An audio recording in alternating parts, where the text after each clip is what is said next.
امروز در شهر دوشنبه دور جنبستی آزمون جمهوریوی داننده بهترین اثرهای پیشوای ملت با اشتراک نماینده حکومت جمهوری تاجیکستان برگزار گردید. تاکید گردید که آزمون با مقصد گرامیداشت تاریخ پرشرف خلق تاجیک، آموزش عمیق و همه‌جانبه کارهای نجیب و فعالیت شایسته پرزیدنت جمهوری تاجیکستان محترم امامعلی رحمان در راه نجات دولت و تحکیم وحدت ملی، بنیاد میلاد نوی دولت دموکراتی، حقوق بنیاد دنیوی و یگانه تاجیکستان در شرایط نوی تاریخی آموزشی همه‌جانبه مکتب دولتداری پیشروی ملت گذرانده می شود. طبق اطلاع مسئولین در دور جنبستی آزمون جمهوریوی داننده بهترین اثرهای پیشروی ملت 245 داوطلب میان هم رقابت نمودند. آزمون در اساس جدول برگزاری جشن و سالگرد، فستیوال و نمایش، عید و آزمون‌های فرهنگی و معرفتی و عنعنوی و هنرهای مردمی در جمهوری تاجیکستان برای سال 2025 سال دوم است که با ابتکار کتابخانه ملی تاجیکستان بین اهالی جوان مملکت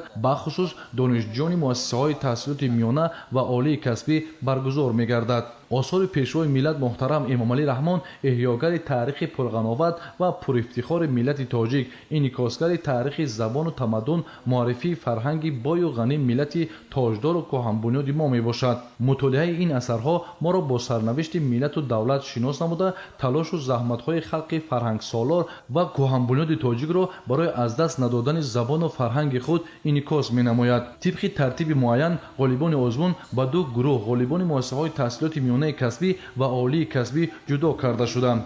من نعمت‌زاده شعباز دانشجوی کورس چهارم دانشگاه دولتی آموزگاری تاجیکستان به نام صدرالدین علمی باشم. طول دویم سال میباشد که در آزمون جمهوری بهترین داننده اثرهای پیشوای معظم ملت اشتراک می‌نمایم.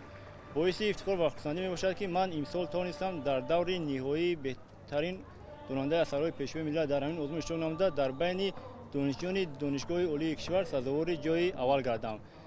باعث قید میباشد که من در طول 2 سال بیش از 30 اثر تالیف نموده پیشوای معظم ملت را مطالعه نمودم و در برابر این بیش از 40 اثری که دیگر شخصیت‌ها درباره کارنامه و فعالیت پیشوای معظم ملت اثرات تالیف نمودند آنها را مطالعه نمودم. من اولا میانه‌داری خود را با حکومت جمهوری تاجیکستان خصوصا با پیشوای معظم ملت میرسانم که در محور سیاست خود مخصوصا جوانان را در مد اول گذاشته برای ما جوانان چنین آزمون‌ها شرایط معینی که ما در اینها اشتراک نموده دانش و ملکه خود را سیقل دیم و باید قید نمایم که وقتی که هر یک صحیفه اثرهای تعلیم نموده پیشوای معظم ملت را ما مطالعه می‌نماییم در وجود ما حس وطن دوستی، خویشتن شناسی، محبت به وطن و ملت باز هم زیادتر می‌گردد. در فضای تنتنوی با غالبان دور جنبستی آزمون جمهوریوی داننده بهترین اثرهای پیشوای ملت دیپلم و مبلغ‌های پولی تقدیم کرده شد. سزاوار جای یکم 2 نفر، 1 نفر از حساب دانشگاه‌ها، 1 نفر از حساب کالج‌ها با مبلغ 20000 سومانی. سزاوار جای دوم 3 نفر، 2 نفر از حساب کالج‌ها و 1 نفر از حساب دانشگاه‌ها با مبلغ 15000 سومانی. سزاوار جای سوم باشد 4 نفر، 2 نفر از حساب کالج‌ها، 2 نفر دیگر از حساب دانشگاه‌ها با مبلغ 7500 سومانی قدردانی شدند. برای من مطالعه اثرهای پیشوای معظم ملت محترم امامعلی رحمان نه تنها کتاب بلکه درس زندگی، مکتب خودشناسی و هویت ملی میباشند.